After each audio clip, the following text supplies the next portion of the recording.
Communism was spreading like wildfire in Eastern Europe, and only Greece and Czechoslovakia had remained at this point.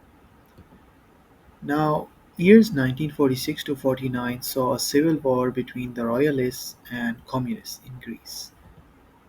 And the thing is, during the Second World War, both royalists and communists had fought together for the country.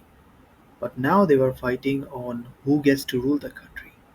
So Britain and US sent military and financial aid to the royalists, and the USSR didn't like it.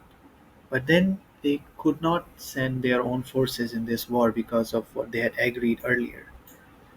And because of this, the royalists would go on to win the war, and till the end of Cold War, Greece was non-communist. And around this time, Truman Doctrine was born from Greece experience basically. The US was willing to give any type of aid to any country that was under the threat of communism. He wanted to, quote, contain communism, basically stop it from spreading.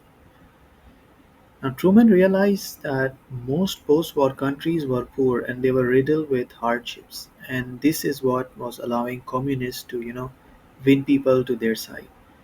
So, his Secretary of State, George Marshall, devised a scheme called Marshall Plan, where they will give some 17 billion US dollars to help rebuild Europe.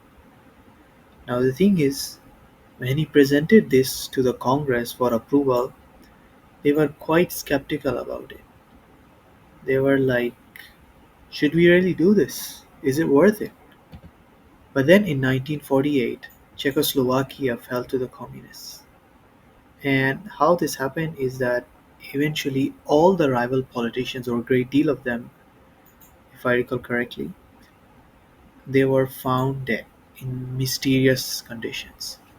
The government said they committed suicide, and government's critics said no, they had been killed. Now US feared that if things continued like this, then maybe Britain and France might be next, and soon this could even spread to the US itself. So the Congress approved martial aid. Now, martial aid was not free lunch, there was an agenda behind it. It was supposed to be given to countries that practiced free market economy to ensure that there will be no tariffs imposed on American goods.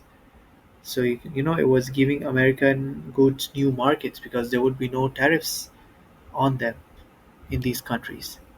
And Stalin actually suspected Truman's intentions, and he told all the Eastern European communist states, do not apply for martial aid. Around the same time, it seemed like if a war ever broke out between the US and USSR, it would probably be in Berlin. But why Berlin? What was so special about Berlin that made people fear this way? That's something we will discuss in the next video. For now, I would like to thank you for watching.